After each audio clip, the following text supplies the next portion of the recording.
Salut à tous, rapide react sur la balade sur les Champs-Élysées de notre Emmanuel Macron, président préféré. Alors, il y a plusieurs choses à dire. Tout d'abord, c'est quand même incroyable. Il est vraiment hué de bout en bout de la vidéo qui est passée sur, je ne sais plus quel média c'était, si c'était BFM ou TF1, je sais pas. Enfin, il y a un extrait qu'on trouve qui circule pas mal sur Twitter. Et il est vraiment hué en permanence et on voit l'embarras des commentateurs qui essaye de justifier, on va dire, les huées en disant que voilà, il n'a pas eu une année facile parce que la retraite, parce que le Covid, ça, je sais pas s'ils en parlent. Surtout la retraite, quoi, voilà. Donc en gros, on justifie finalement les huées. C'est quelque chose de complètement historique, hein. Je vais avoir 47 ans, je n'ai jamais vu ça de ma vie. Gamin, je regardais déjà les défilés du 14 juillet. Et je n'ai jamais vu un président en exercice se faire mais déboîter comme ça, de bout en bout de son défilé. C'est un truc de fou. Sachant qu'en plus, on se demande si des fois, c'est pas des gens triés sur le volet qui mettent. Il pousse en plus la foule quand même relativement loin, hein, pour pas qu'il y ait d'incident forcément. Et malgré tout ça, malgré tous ces dispositifs, eh bien, on arrive quand même à entendre les voix des personnes mécontentes qui témoignent leur mécontentement lors du défilé. Alors, ce que je voulais dire aussi dans cette vidéo, c'est qu'on parle beaucoup d'intelligence artificielle en ce moment et donc du coup d'algorithmes. Et j'ai envie de vous dire, profitez bien de ce moment parce que peut-être qu'un jour vous ne pourrez même plus entendre les huées des gens, puisque peut-être un jour les algorithmes ou l'IA seront en mesure de soustraire les huées, enfin les critiques, les Macron d'émission de l'ensemble de la bande sonore que vous pouvez entendre lors du défilé. Ça, c'est quelque chose qui techniquement est même réalisable, je pense, dès aujourd'hui, mais qui n'est pas encore mis en œuvre. Et quand on sera vraiment au summum du village Potemkin, je pense que c'est des dispositifs qui se priveront pas pour mettre en œuvre. Voilà.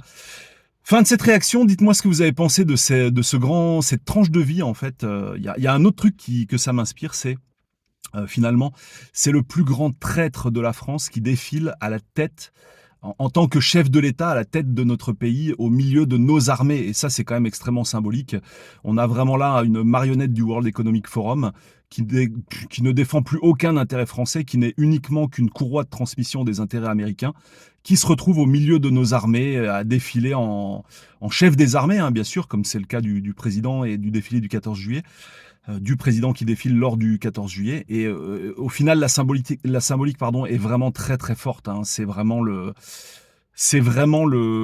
comment dire, la plus grande, pas dystopie, mais c'est extrêmement contradictoire d'avoir le plus grand traître qui est soutenu par l'ensemble des forces du pays lors de ce défilé. Voilà. Fin de ce react, c'est tout ce que j'avais à dire sur sur ce cas, hein, qui est assez symptomatique de ce qu'on est en train de vivre, et pas uniquement en France, mais dans de très très nombreux pays, surtout occidentaux.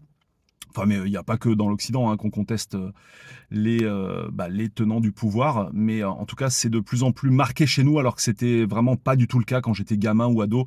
Il y avait quand même encore une relative confiance, même si il y avait une certaine défiance, mais on en était vraiment qu'au tout début. Là, on est vraiment au summum du truc, et je pense que ça va encore s'intensifier avec les années. En fait, il suffit de suivre la courbe, hein. Au début, il y a aucune défiance, après on commence à douter, etc. Après, on en est au cas aujourd'hui à carrément huer le président en plein 14 juillet. Et la courbe va continuer à monter, hein, dans les années à venir, et cette lutte va s'intensifier. J'allais dire malheureusement parce que c'est quand même triste de ne pas avoir confiance en ces institutions, mais aussi heureusement à partir du moment où la critique est légitime. Voilà, cette fois je vous laisse pour de bon. Je vous souhaite à tous d'excellentes vacances si vous y êtes, et puis un excellent travail si vous n'y êtes pas encore. Et je vous retrouve plus tard pour d'autres vidéos sur la chaîne. Bisous à tous, portez-vous bien, prenez soin de vous et à bientôt. Ciao.